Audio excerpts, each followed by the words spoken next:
we're going to be looking at our first series of the day between Fly Me Out and Method EU. And onto this one, we've got Shrine of the Storm starting us off, Nagura, with Tyrannical, Bolstering, and Skittish. Yeah, so we've seen Bolstering last weekend as well in the Eastern region, right? They did have teaming as well, which made Bolstering a little bit more difficult, but Bolstering is just a difficult affix in general in Shrine of the Storm, just because the mobs there have all these different kind of health pools. You need to do the mini bosses as well now with the change of percentages in that dungeon. So Bolstering definitely not a liked affix in Shrine of the Storm. Yeah, I think we had those affixes salute for the Eastern week, didn't we? And we saw some very beefy and meaty acolytes taking some guys down. Yeah, I mean, is Bolstering really liked ever? Never. But yeah, I mean, this is certainly the dungeon. We saw those acolytes, you know, as big as Ashara herself in terms of just physical size, one-shotting the tanks. And Jack, I already see you nodding up and down here, but that Holy Paladin catching your eye. Oh, absolutely on that one. We're having Ellesmere bringing out, of course, his favorite Holy Paladin. That's what he loves to be bringing to the table. But we mentioned previously, Tettles, not having that Night Elf. They're going to be very interesting to see how they're pulling off some of these skips. Yeah, it's definitely going to be interesting. Just how groups will end up running into Accuseer's room. Most of the time you end up having like a 5 Night Elf Shadow Meld skip into that. So they're definitely going to have to be taking a little bit different in strategy of pathing for how they do some of their skips. We'll have to watch that. And now if you'd like to place your vote on who you think is going to be taking our first series of the day, be sure to use the hashtag MethodEU or hashtag Fly to place your vote as we're getting ourselves ready for Game 1 in Shrine of the Storm. Shrine of the Storm. You know, we didn't really talk about the other affix because, frankly, there's not much to talk about in Nagura with the Skittish. I mean, you got double rogue per group here. You got Prot Warriors that still do a pretty substantial amount of damage, even post-nerf, so it should be okay. Expecting both teams right off the bat here to grab a pretty big pull and snap it. Now, we did actually see last week Method EU struggle with this pull early on, if you remember. They had a couple of wipes, so we'll see how they do here in Nagura. Yeah, they actually changed their strategy up again. So this strategy that we see that Method EU is doing right now, that's what they used to do all the time in the spring season. But then they had a bunch of fails here, a bunch of wipes, with this strategy because some of the mobs were evading and it didn't work out properly. So they switched up their strategy the first cup around, but now they're going back to this old snapping spot, this old strategy. They just hope that nothing's evading, or maybe they came up with a better way to snap it to make sure none of those mobs actually do evade. And now Samir just pumping the healing and the damage. Suffer getting low there. Lay on hands immediately coming out. Dips again and falls over. So much damage coming in from these casters right now. Just not sustainable with all the water blasts. Shadow about to go down as well. And Zerus goes down too. Versify proc sheet death. Looks like it's going to be a full team wipe here early on for Fly Me Out. Method EU looking nice and solid here at 11% trash. Already heading down to Accuseer, the first boss of the dungeon, and getting ready to Shadow Meld skip all of that nasty trash that they just pulled along the way and spawn the boss in a moment. Likely they're not. Well, to be fair, we've seen teams not pull things on top of the boss because of bolstering, but they might want to grab Heldis because Heldis has such a beefy amount of HP that you can't kill the boss well before that to get the haste buff. So we'll see what they end up doing, and it looks like indeed they are grabbing it upstairs. Yeah, they already have Heldis. That was an interesting show of bolstering as well. You saw two of the rogues. You saw Frag and Gingy just off to the side, making sure they tank all the initiates with their riposte just to not bolster Heldis here. So that was an interesting way on how they pulled this. Probably were tricksing the tank to get Heldis onto the top, and the rest of them, they were just tanked up downstairs. So they didn't have to deal with those apprentices that you can see off to the side. They're actually sapped. So that was a very interesting strategy. They only had the rogues go there, no one else had to go there, so they didn't actually get in combat with those apprentices. And now they used their Bloodlust for Aquaseer. Well, Fly Me Out, unfortunately, used their Bloodlust on this very first pull that they wiped to, so they didn't make any use of their Bloodlust at all. No, certainly a lot of waste, and they're already in big trouble as they finish off that Shrine Templar at the top there. 7% on the board for them as Accuseer is already at 65% for Method EU, who's now sitting at 16% trash. Accuseer about to face here, of course. We've all seen it a million times where he splits into those Aqualings. You got to DPS all three down before he reappears for the first phase. They got to make sure, again, that Heldis does not fall before the boss. Bolstering does affect bosses if you kill trash near it, but there should be no danger of that. Heldis, again, is just one of those mini bosses. There's 3 of them present in the dungeon that typically we used to skip in the previous seasons, but most teams are doing now just because of the rebalance in trash here. Being, of course, we should mention, just as a reminder, we're starting to get used to it here, but we are in the new seasonal affix of Beguiling right now. And seeing as we're in Shrine of the Storm, we're in an arcane-heavy dungeon here in Nagura. Yeah, Arcane Heavy, that's usually Arcane, I feel like is one of the easier ones to deal with for those kind of teams. One of the more difficult ones is something like Void, Emissaries. most teams just end up skipping the Void Emissaries, but if it's standing on a spot or in a trash group that you really want for your percentage, then you just have to deal with, and Void in general is just more annoying. While Arcane, you just have the healer or you have the, you have the Ring of Peace, you have the Vortex, you have stuns, saps, roots, all that kind of stuff to deal with it. So usually not a big deal for those teams. I actually wonder how bolstering works in this intermission phase for Aquaseer. I assume it bolsters the Aqualinks, but not the boss, because the boss is not actually available there. But I've never tested it, so guess we'll never find out. Well, looks like we're gonna know what we're gonna do on our next Saturday night. We're gonna spend time testing bolstering on Aquaseer here, who is about to fall for Method EU right now as it hits 4%. About to go down here. Apprentices were pulled that were previously sapped on the side. They've been pulled over. One of the Gale Apprentices is about to die. Held is not dead yet. Certainly don't want to bolster that on the side. They're making sure not to touch that, which is why they slowed it and kited away. Good death here finally by them as X-Apprentice about to go down. X-Marked Apprentice about to go down here. Method EU getting ready to go into Runecarver Soren's room. Now, Runecarver Soren, of all the mini-bosses we've seen, is actually not pulled. Well, it's been half pulled and half not pulled that we've seen so far in the previous cup, so we'll see what Method EU elects to do here. They're playing it nice and slow because these initiates have such a low amount of health that they don't want to bolster the more dangerous mobs in the hallway. Yeah, we see Gingy just stealthing off past all of those mobs. He's gonna trick the rest of the mobs here on top of the tank, probably, and then they will just snap to a specific spot. At least that's, I assume, what they're gonna do here, as you see him pop the tricks and run backwards and vanish off the rest of the aggro that he didn't want to pull. So very nice display of rogue skills here, and rogue utility again by Method EU. So very nicely done, making sure that it only pulls the mob groups do have the similar kind of HP, because there's a bunch of initiates and a bunch of lower HP mobs that you don't want to get on top because of bolstering, of course. And it's nice to see this. I think in the East Cup is where we saw the snap on the Razor come up. So it's really cool to see that the West is trying to adapt that kind of strategy. Before, what Method EU did last week in this exact same pull is run into the room and line of sight around the pillar. Now they've adapted to I suppose, superior Eastern strat that we've seen, which is snapping on top of that Razor. A lot of big boys here coming from the Iron Hall Apprentices with their bolstering. No problem for this powerhouse team as they hit 36% trash and they go right past this Void Emissary. I think, well, we'll see if they do Soren here. If they don't, then they're probably going to use their Shadow Meld either here or after the bridge. They might do full skip, but it looks like now is grabbing all the trash here and the rest of the team is heading off, so they indeed look like they're trying to prep a skip.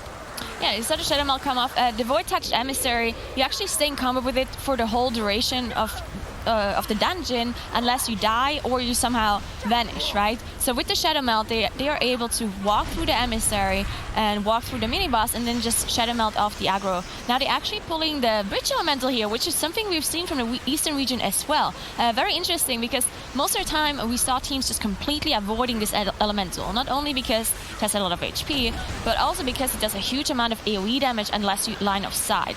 So we can see Salia try to line of sight, but the damage dealers, of course, they don't want to because they can't do any damage if they're line of sight. So you see Salia just out healing the AoE from this Elemental, and they just cleave down the trash and try to kill everything at the same time. Yeah, a lot of healing coming out of Zalia right now, hitting 60 HPS there on the meter. We can already see the amount of hot attention, healing over time attention on the player frames at the top. Of course, as of last week, when a player is selected at the top of our frames by one of the observers, you can see the relevant buffs that they provide on the group. A lot of damage coming in on now right now with the bolstering as he just heads off for a bit and charges back in once that shield blocks back up. Finally, they get the Guardian Elemental down and start heading off into that hallway area. It looks like they're pulling a lot of these casters together. These are all equivalent health, so this should be an easier pull for bolstering. But a lot of the attention is really going to come on those initiates coming up on the stairs. We saw the East have a lot of struggles there with over bolstering. There's 20 of those initiates there per stack of bolstering. We're talking 20% of remaining health buff and 20% damage. So one of those initiates at the very end easily one-shots pretty much anybody in the group, including the tank. Fly Me Out, of course, not to be forgotten about here. Still sitting on those unfortunate 5 deaths from the full wipe at the beginning of the map, but is just about to kill the first boss. I actually wonder if they're going to skip most of the initiates, because that is something that we've seen from Method EU before when they were on death affixes like bursting. So I'm not completely sure if they want to do something like that as well. The problem, of course, is that there's initiates on top of the platform as well in the boss area, and you have to kill those. So maybe it's not really worth it to skip them. As you can see, they pull. I'm not sure if they pulled all of them. Yeah, maybe they have all of them here. They're just waiting until they all gather up, because of course you need to wait until everything is gathered because of the bolstering. If you just start DPSing, they're actually not doing such a good job right now. As you can see, some of those mobs go bolster really high. Yeah, no, they should be okay because these initiates do run in fear for a while after this, but these last really beefy boys are going to hit. Yeah, there's a pretty high one there. They're doing a good job focusing down the remaining damage and having now just kite away. You can see now on the far side there, he wants absolutely nothing to do with that last initiate. That would easily one-shot him unless he had a really heavy defense buff like Shield Wall. Certainly don't want to be doing that, though. You want your defenses coming up for this Tyrannical boss. Probably one of the more dangerous bosses in this, actually probably the most dangerous boss in this dungeon, in my opinion, especially if you don't keep Gale Caller Faye in check here. But the encounter has started here for Method EU as they get to the second boss right now. And once again, another EU strategy has been adapted by Method EU. You can tell that they're keeping a close eye on those top Eastern teams. We saw last week this strategy coming out for one of the Eastern teams. I believe it was Team D, where you sit up on the ledge and just DPS the bosses down. The only person that really has to worry about anything is the tank. But here you completely avoid any of the whirlwinds or tornadoes that come out of Gale Caller Faye. Yeah, so not only did they copy the Eastern strategy here, but they even made it a little bit better, it seemed like, because even now was standing on top of the ledge here. He's this tiny little ledge that you can see on the bottom right now is actually standing on. He just now jumped off, and there you go, goes back up right now. So I assume that he's not going to get hit by the tornadoes here either. And you can see this zone on the ground that is spawning that everyone can still stand in, not having to worry about any of those tornadoes, not having to worry about not interrupting Gale Caller Faye when she does have the buff up. So definitely very nice strategy here, as you see with Method EU. Now Fly Me Out, on the other hand, they're still dealing with some of the trash here. They're pretty far behind at this point. They're 30% trash behind, and you know, they're nowhere near this boss. So definitely all eyes on Method EU, as they also have their Bloodlust ready in 1 minute 40. I assume they're gonna get 3 uses of Bloodlust, if I'm not completely mistaken, but I mean, the last time around we saw them do a 20-minute time. So, but with them saving the first Bloodlust for Aquaseer, maybe they're just gonna save it from now on all the way until the end. I think a lot of the focus with the Bloodlust use in this dungeon, now that we're on an 18, let's keep in mind, is that teams... I think only one team in the East, I believe Team D, was the only team to successfully one-phase Volzith at the end of the dungeon. We've not seen a single other team do that in a 17. Now that we're at 18 and these players' gears have not improved, likely we're not going to be seeing that. So it might restructure where they end up using some of their Bloodlust, or maybe, you know, maybe they're more focused on the single target damage on Volzith. We'll have to see when these teams get here. Certainly Method EU would be a contender to try and push that one phase. Similar pull coming out of here on Fly Me Out, 45% trash. They are dealing with the heavy pull with the Guardian Elemental as well.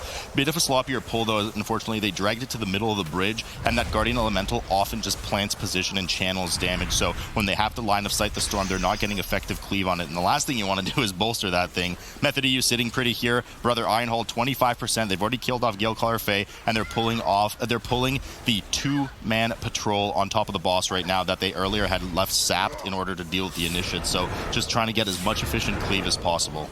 Yeah, there's a bunch of small things that I've already seen Method EU do, which just seems very efficient. They're tiny things, but they just make up so much time, especially on the first boss where we've seen this whole, you know, rogues stealthing off, reposting the initiates, finishing them off by themselves, stepping the apprentices, and then pulling them back to the boss later on. That just seems like all those tiny little things that add up and are really efficient. Now, Fly Me Out, on the other hand, they're struggling with this trash bag. They bolstered a bunch of mobs here as they pulled the mini-boss on top of it, and I don't believe they can finish them off with only 2 members. They might be able to. I think Elsmere has aggro right now, and he's just running around kiting while Versify ends up finishing the rest of the trash. So they will be able to finish it off, but the amount of time, I mean, just huge amounts of time wasted, obviously. 2 deaths, there's DPS not hitting the last ones. They have to spend the time mass resing. Obviously better than a full team wipe, but still really sloppy play, unfortunately, coming out of here from Fly Me Out, as Method EU still with their flawless 0 death run, finally heads up to the bridge, does their skip as usual, past the two depth bringers in the room that spawn the lashers and are dealing with the double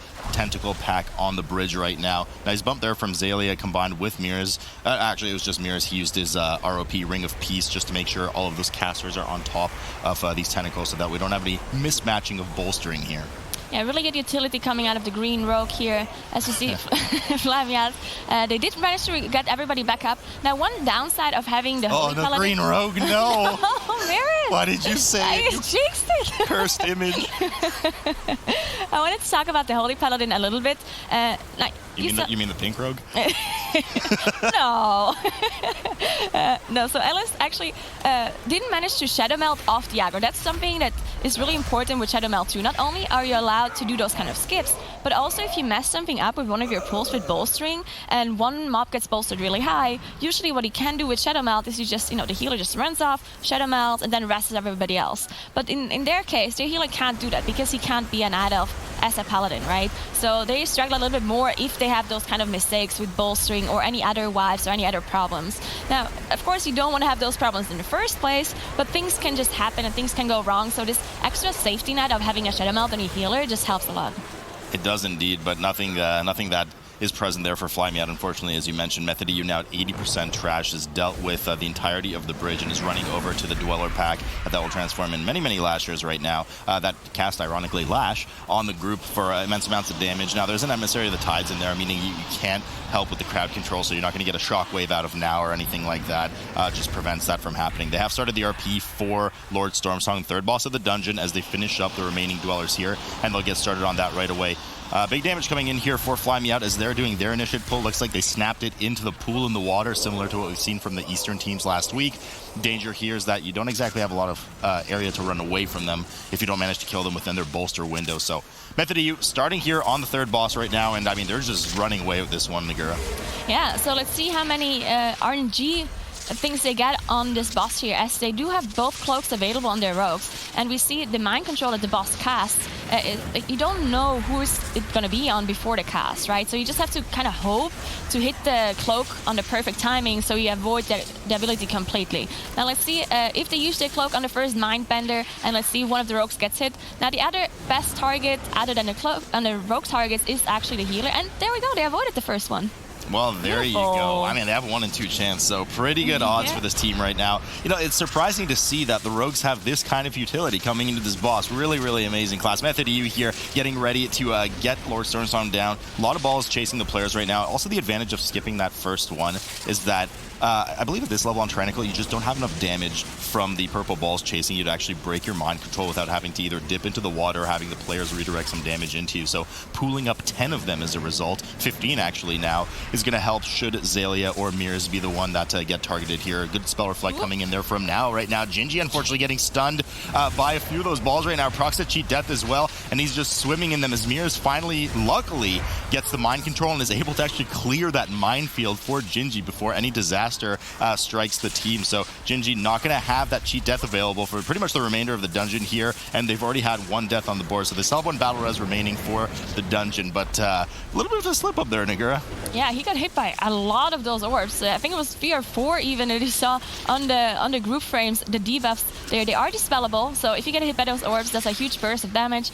It also stuns you, but the stun is a magic debuff, so it is dispellable. But there's also another ability on this boss, a debuff that gets applied to a random damage dealer or healer that does a slow and damage as well. So the healer usually does have the dispel on cooldown to dispel this Rip Mind or something like that it's called. That's the one. So definitely did not have that one ready. Almost rip life in this case. Lord Stormsong here, 7% health, about to fall over. Gale Caller Faye has indeed fallen for Fly Me Out, who's dealt well with the trash actually before the second boss. Well, minus the bridge issue. The rest of the initiate pack and patrol there was dealt quite well. They're sitting at 69% trash with Brother Iron Hull just being DPS down, as we can actually see Elsamir run off screen here, getting ready to pull some of the trash near the boss. Looks like they're in the direction of either the Ritualist. I'm not sure what they pulled here. Either the Ritualist or one of the deep smashy boys coming in right now. And it looks like they actually pulled... yeah, it was one of the Enforcers. Okay, so I have to be careful with that with the damage on the tank, but that should be okay. Method EU already going for their little swim here underwater. Yeah, let's hope no one gets stunned here from the jellyfish here in this area. Of course, the Rassador, the fastest one with that travel form, the water form. He's not using it. Oh, there he is now. At the very end, it just kind of puts you out of the water form for some reason. Blizzard, please fix. I mean, this is like a very heavy problem. We need to make sure we address this issue so the Resolutes can be the fastest one. But you see Method EU actually pulling some of the eels here. We've seen in the Eastern region that teams would just pull the eels on top of the boss because the eels don't actually bolster at all, so you can do that. And which is probably something we'll see here as well from Method EU. Looks like that's what I mean, I'm not going to lie, Nagura. If my aquatic form looked like that, I wouldn't want to be in it either. But here we go again. Volzith, final boss of the dungeon, pulled here for Method EU, as Nagura mentioned. Indeed, 2 of the 4 eel packs have been pulled on top of the boss and easily cleaved down. Now, we're going to see if Method EU tries to go for a race here to push the boss in one phase. Likely they're going to try to do it just because they're already, they still have their Bloodlust. They're holding on to that right now. Likely we're going to see Xaylia proc staff or try to proc staff. That's been built up the entire dungeon. Haven't had that proc. We haven't seen that debuff at all. So they're probably going to try to go for an all-in strategy. We'll see if they're able to pull it off in this plus 18. It's a pretty daunting task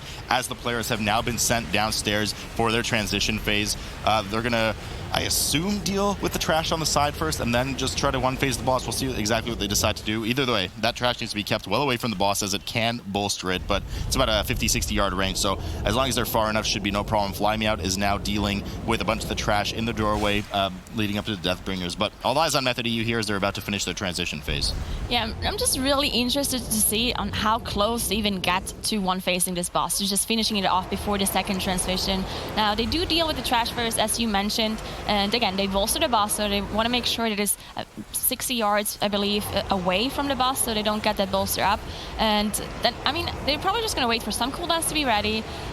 If they think it's one-faceable. If they tried in their practice and they know it's just not possible, then they won't even bother trying to all-in. But if they know it's somehow possible, if you get a bunch of 5 buffs and the Green Rogue gets a bunch of lucky procs, then maybe they manage to do it. I mean, here we go. I mean, you know, I did see them in practice earlier. They actually did manage to get the boss around 3-4%. That's without Xaylia's staff proc. So I think it's within the realm of possibility. We're seeing if they're able to pull it off as Volzith rapidly declining in health here, 55% right now, and they're just move out of the next zone. They're going to look to just control however they can, very minorly, these little ads coming in on the side, the dwellers, just to make sure that the boss does not get the 10 energy bump from one of them being absorbed, for one of the manifestations being absorbed into the boss. So probably just either a Ring of Peace bump or a Typhoon, whatever it may be, from Xaylia, but they have to get this damage out. Boss's energy increasing rapidly. You could see it now at the bottom of the screen, as if this season we're able to track the energy on the bosses, but it looks like they're going to be nowhere close. Yeah, I don't think they'll make it. He's going to be full energy. Now, once he reaches full energy, there's still a cast time where he can still try to push the boss,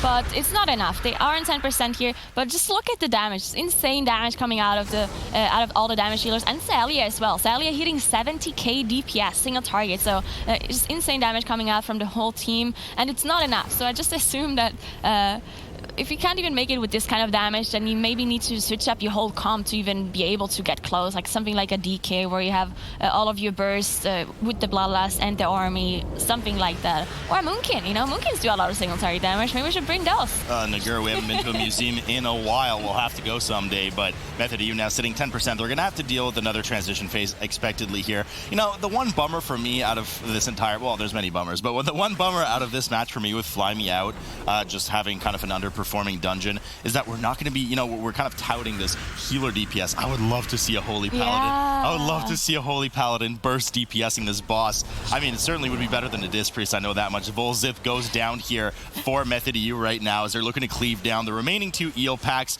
and very confidently take this first match. And it looks like, you know, we were talking a lot about Method EU and were they going to kind of lay back this season? Were they going to push it to the max? And it looks like they still want to prove that they're the best and continue to be the best as they take the first game of the series, Jack. They took it in a commanding fashion there. Method EU taking in that Shrine of the Storm, and in many cases on that one, Tettles, Fly Me Out just seemed dead from the start. They just were not able to get that first pull together, and then it just bogged them down the rest of the way. Yeah, just messing up your opening pull in Shrine of the Storm is actually one of the most dangerous things, because like tank survivability is actually very scary there, so them messing up their opening pull just ended up spelling disaster for them. Method EU actually did some very interesting stuff, like how Gingy and the 2 rogues are actually dealing with these initiates to make sure that they don't bolster Windspeaker Heldus while Now is off to the side, tanking Windspeaker Heldus. That's actually a really nice innovation. I was wondering how they were going to pull Windspeaker into the boss, so that was actually really cool. And then in addition to that, using these snap spots in order to be able to get all these Iron Hull apprentices grouped up as quickly as possible was a really good adaptation. I know we saw this a lot from East East Cup this last weekend. It's similarly something we saw from East Cup is them using this little ledge on this rock in order to be able to get that haste buff from Method EU as well, just making sure that they're able to DPS down the bosses as quickly as possible. And then Fly Me Out, like, they had a really challenging opener, and then with this mini boss that's on the bridge, they just had a few hiccups there. It felt like they were actually on an okay pace, but like we were talking about, whenever you do mess up your opener so hard in Shrine of the Storm, it's very hard to recover, especially with a team that has not messed up their opener, because basically there's also no like death run like checkpoint in this dungeon too. So if Method EU actually did make a mistake later on in the dungeon, Fly Me Out would have actually been in a pretty good position, but unfortunately Method EU has pretty close to a flawless run and is able to take the